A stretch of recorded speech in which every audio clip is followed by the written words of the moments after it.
Hello, welcome. Grace Hockey sponsors. Tick. That's the worst tick in the world. What was going on there? Screen went crazy. There we are. That's better. Right. Question 7, 2023, paper 2C. I might not need the ruler for this one. Go away. The temperature of a computer processor increases from the moment it is turned on. The temperature is exponential and modeled by the equation T equals 17 plus e to the t. That would really affect those that are playing Football Manager for 12 hours, I tell you. T is the temperature of the processor, and little t is the time in minutes after the computer is turned on. Work out the temperature of the processor 30 seconds after being turned on. So T will equal 17 plus e to the 30? No, not 30 at all. So T is minutes after it's been turned on, and this is 30 seconds, which is 0.5 minutes. Then we put that into our calculator. We get 18.64872.127. So my final answer is going to be 18.6. Okay, when the processor reaches 45 degrees, cooling fans start. Work out the time it takes for the cooling fans to start. So 17 plus e to the time will equal 45. So e to the t is going to equal 28 because we subtract 17 from both sides. Then we take the natural log, which will get rid of e, and therefore t will equal 3.3322045. Now, if we multiply that value by 60, we get 199.9322. That's going to be, I just want to check what I've done there. That's how many seconds it is. Great. Therefore, there's going to be 3 minutes. And if we take away 18, let me just work this bit out. 199 gives me 19.9322 seconds, and that's going to be 20 seconds. Just wanted to make sure I didn't make a time error with that. Okay, part 2 on this bit. Work out the rate at which the temperature is increasing just as the fans start. Okay, so our gradient is going to be E. E will be to the power of, I'm going to put 3 to the 1/3. Why have I done that? Because it was 3.33. If I'm going to get rid of the 1/3, that might just be a bit too accurate. So I'm going to put 3.3 for that one. And then put that in the calculator. Shift E, 3.3. Gives me 27.11263.892. So I'm going with 27.1.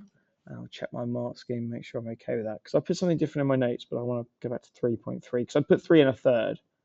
And I wasn't too happy with the outcome. So 3.33. They're looking for an answer between 27.1 and 28. So happy with that.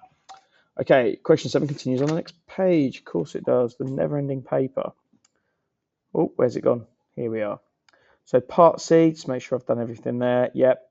Part C, the graph below models the processor temperature in degrees from the time t minutes after the fans start.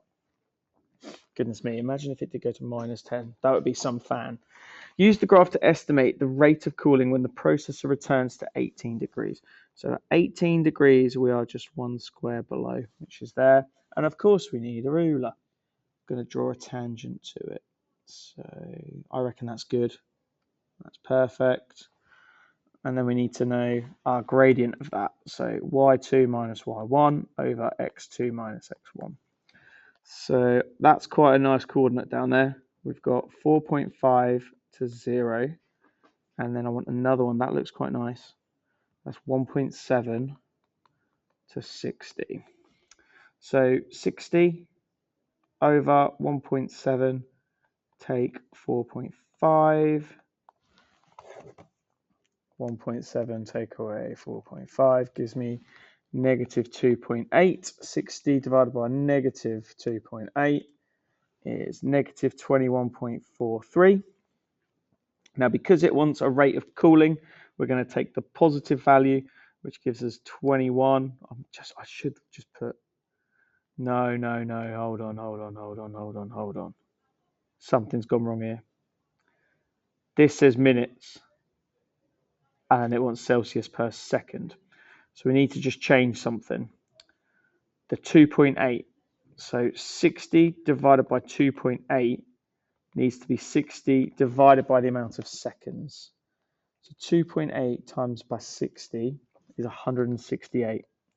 60 divided by 168 gives me 0.357. There we are. Nearly fell for that. It's a good job they put it in bold, and it's a good job that I read the question carefully. So 0.36 degrees per second. Right, let me go check the mark scheme. Or we are in, so we need an answer between 0.33 and 0.384. Again, there's going to be that tolerancy buffer because the graphs will be drawn differently by each individual candidate. That's it. That's the paper done. 2C is done. The next 2C paper I'll be doing will be 2024 in a year's time because we will not be doing them now because we need to keep something in the bank for teachers to do mocks with. Good luck for your exams, and I'll see you next time. Bye-bye.